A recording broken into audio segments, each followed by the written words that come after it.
welcome to another video. It's been super busy for me recently, so I'm really sorry for not posting any videos over the last couple of weeks. I've recently been in Seattle with work, which was really exciting. For any of you who don't know what I do, I work remotely from home as a SaaS content marketer. So that basically means the company that I work for is a software as a service company. That's what SaaS stands for. So I'm a content marketer, I'm a part of a marketing team. I do everything from video editing, educational and tutorial content. I look after a YouTube channel. I create blog posts and create feature pages and website pages, all of those sorts of things. So that's what my role is. And yeah, we had a meetup over in Seattle because our team is all across the world. So we've got people that work in India, the UK, the US, Colombia, we're everywhere. So it was really nice to meet up with everyone who I work with and actually meet our founders and co-founders for the first time, which was really cool. So we had a busy 3 days full of itinerary, agendas, presentations, meetings, and then we had our own personal time in the evenings and at the weekend before we flew back. So obviously, as a bookish girly would, I made sure that I had time to go and visit a Barnes & Noble for the first time. I made sure to visit some other bookshops as well. We went to Pike's market, which was really cool. It's very famous for their fish markets and food markets and stuff like that. But downstairs they had loads of really cool shops. So they had plenty of crystal shops, they had a comic store, they had bookshops, they had jewellery shops, they had everything. It was really, really cool. It was such a cool place. So of course I did pick up a few things. But before I show you the things that I got, I'm just going to do a little montage of all the videos that I took whilst I was there. I unfortunately didn't take any videos in landscape because I was filming in portrait mainly for social media and for our work. So it was a bit difficult to do portrait and landscape at the same time. So this montage is just going to be in a portrait format. So I hope you enjoy. I'm going to show you all of the little shots that I got whilst I was there. And I'm going to come back and I'm going to show you my little book haul of what I got. Also in this video, I'm going to be doing a bit of a reading update as well. And I'm also going to be doing a little bit of journaling because I need to spend some time in my journal. I need to do a few things in my journal. That's the plan for this video. I'm going to leave it there for now. I've got a little montage of Seattle and then I'll come back and I will talk about my little haul.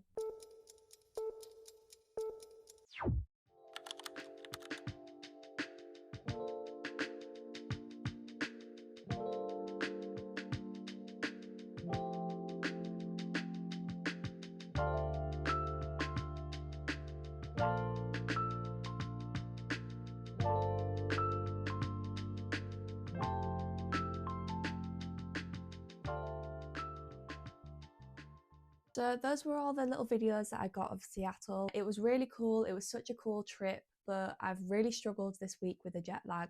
I think I was fine getting used to the time zone over there, but coming back because you're leaping forward a day when you come back to the UK, I found it a little bit difficult. So I've been a bit of a sleepy girl this week, but I'm feeling much better this weekend. And yeah, that was Seattle. It was such a fun time. I'm going to show you everything that I got. I only got a few things. A lot of the time when I see stuff out when I'm shopping, I will talk myself out of buying stuff. I don't always like to buy multiple versions of books and copies. I will make an exception though for books that are my favourite books and are almost my soul books. I think some of you will be aware of what my soul books are. But yeah, when it comes to buying books, I will only buy another version of a book if I absolutely love it to my core. I'm going to show you what I got from the comic store. Incredible shop. It had Funko Pops, it had loads of manga, it had loads of comic books, and it had a massive Studio Ghibli section. And I am a huge Ghibli fan.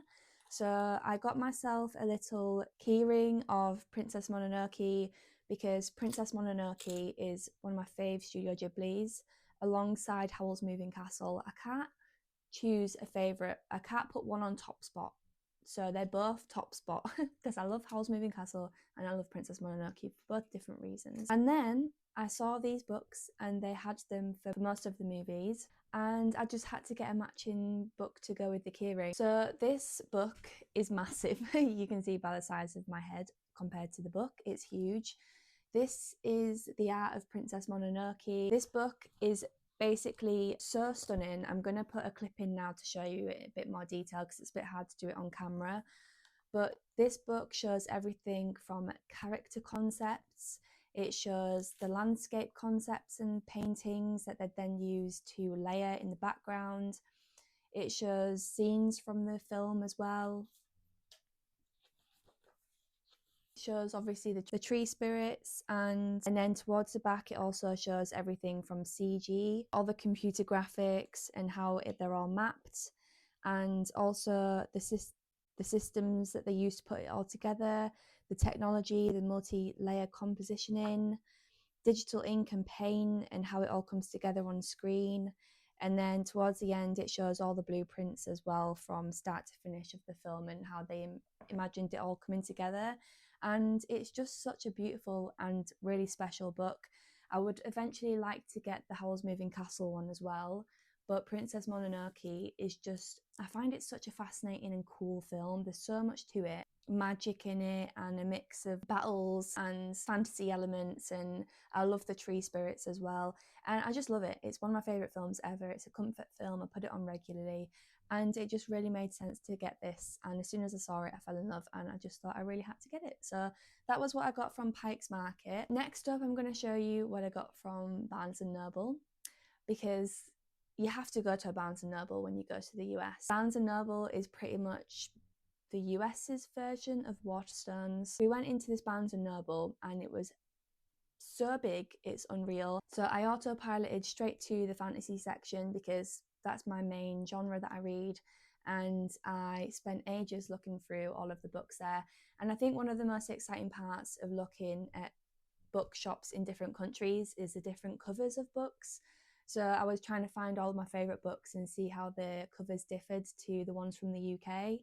And the ones in particular that I love the most, that I find difficult choosing between, is like Emily Wilde's Encyclopedia of Fairies. I think both covers for those are stunning. As well, the June books, I really love both covers, but I probably would prefer the US's cover. And I stumbled upon one of my favourite series ever, probably my favourite series ever. There's two that are my favourites. As soon as I saw this book and this series just sat there on the shelf, I am not going to lie, I had a little tear in my eye, because the love that I have for this series is, yeah.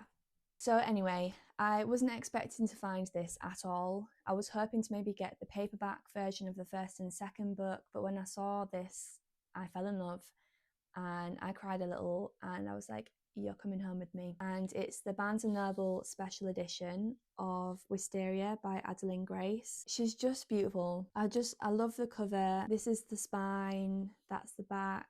It's just the most beautiful book ever. And these are the end papers. And I'll show you the hardcover as well, because the hardcover of these editions are absolutely stunning, and eventually I would really love to have the whole set, but for now the third book's okay. So this is the front of the hardcover, that's the spine, and that's the back. I love all the wisteria on it and the butterflies. It's just so beautiful. It's just such a beautiful book. You'll hear me speaking about it all the time, but this third book had such an emotional impact on me, especially when it got to the end. Yeah, I just thought about it for days, and I'm still thinking about it. And I read this series last year for the first time, and I'm generally really wanting to reread them. Yeah, I just love it. It's just beautiful, and I love wisteria. Eventually, when I have my own house, I would absolutely love to train wisteria to grow all the way around the front of my house. That day will come, but yeah, when I found this, I was a very, very happy girl. So this is one of the things that I got from Barnes & Noble. I only got 2 books from Barnes & Noble because I didn't feel like getting anything else. I didn't really want anything else. And if there was going to be 2 books that I was going to get whilst I was there, these are the ones that I got. So mission accomplished. The second book that I got is the special edition of Two Twisted Crowns by Rachel Gillig. This is the spine.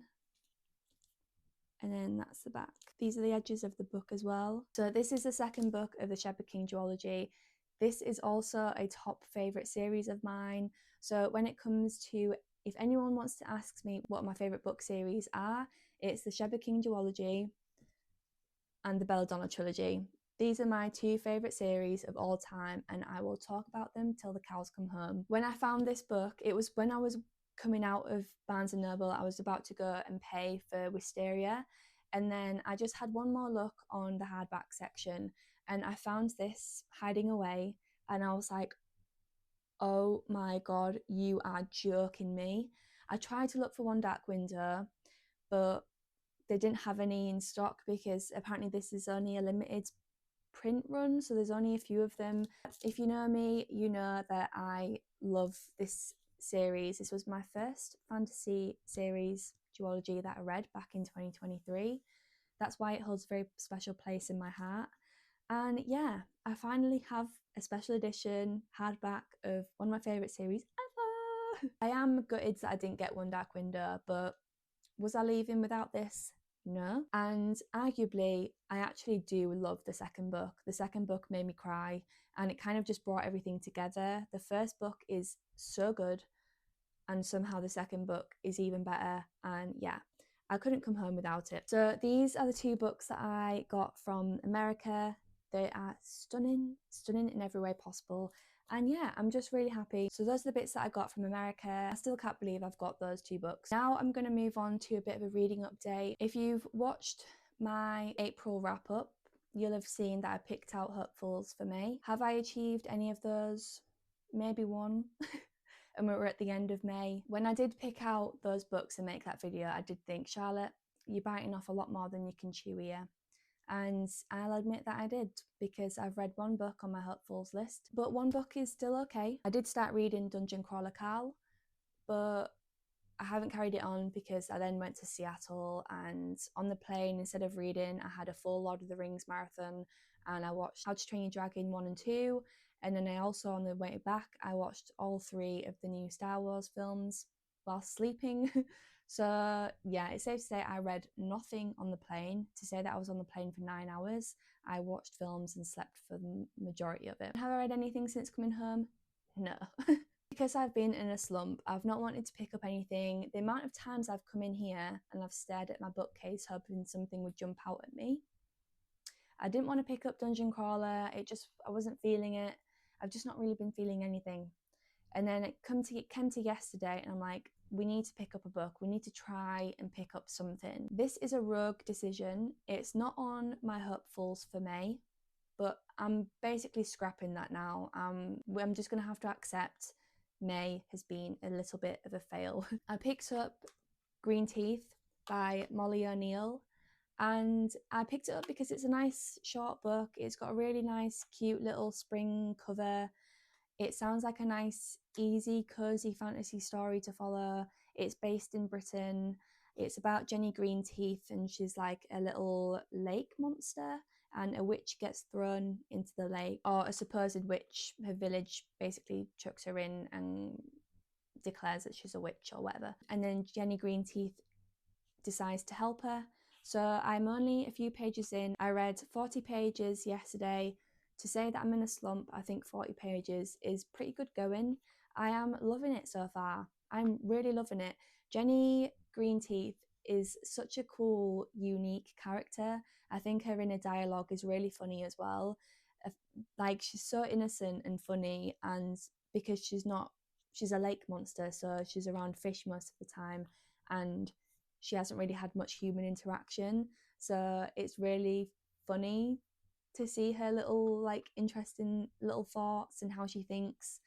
And yeah, I just love her little inner dialogue and how she's like trying to help this human and wonder what a human likes, and you know, all that sort of stuff. So I started this yesterday. I am really enjoying it. I have decided to also switch to the audiobook of Dungeon Crawler, because I'm going to listen to that whilst I'm working this week, and hopefully I will finish that by the end of May. So I'll hopefully, by the end of May, I'll have read Medea, Dungeon Crawler Carl, and Green Teeth.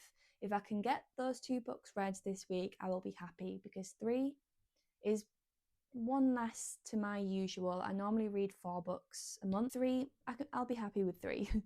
This month has been a busy month, so it's fine. I'm not normally one to be all centered around numbers. I would like to have something to talk about in my May wrap up. I'm currently reading Green Teeth, loving it so far. Really nice spring book as well because it's actually set during spring, so it's quite appropriate for the season at the moment. And yeah, I'll be listening to Dungeon Crawler this week. Also, you probably noticed, but we're in a bit of a different location. I decided to move around my office yesterday because the way that I'd set up my office was just a bit too cluttered. There wasn't much floor space, and also my desk was right in front of my window, and it's been really sunny and bright recently, so it's been affecting my eyes a lot trying to look at my laptop whilst having the glare from the window. So this isn't a very productive space, so I need to move my desk. So I've moved it into this corner instead, and already my eyes feel a lot better and less strained. And then I've now decided to put all my bookcase and my IKEA cube bookcase thing next to it. I also now have my reading chair right in front of the window where all my plants are, and it's just really nice. Yesterday I was sat there whilst the sun was setting, and it was just so nice to be able to look up and look out the window whilst reading, because before it was tucked away in this back corner and it just felt a little bit dark there and a bit too hidden away. So yeah, this is my new office room set up now, and it's really cute. I like it. I also have a new plant that I got from Malton Food Festival at the weekend as well. So yeah, this is my new setup. So now what I'm going to do, I'm going to print a few bits out for my reading journal because I want to kind of document Seattle in my reading journal. So I'm going to put some things together for that. And I also want to make a bit of a spread for Medea as well. So yeah, this is going to be my usual cozy reading journal session.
So that's my reading journal done. I've actually not touched this since the end of April, the start of May. I've not been in my reading journal for so long, and it feels so good to be a bit creative and get back into my reading journal because I've really missed making spreads. I've not made a spread for ages, and I just really enjoy being creative, if you can't tell. So I'm really happy with how those spreads turned out. And yeah, I hope you've enjoyed this week's video. It's kind of been a bit more of a catch-up video this week because I've not posted for a while, I've not done a reading update for a while, and I've been away, so I wanted to come on and just give a little bit of an update, chat about everything that's been happening recently. I hope you've enjoyed this video. It feels really good to be back and filming things and catching up with you all, and I hope you're having a lovely afternoon or evening wherever you are, and I'll see you in the next video. Bye!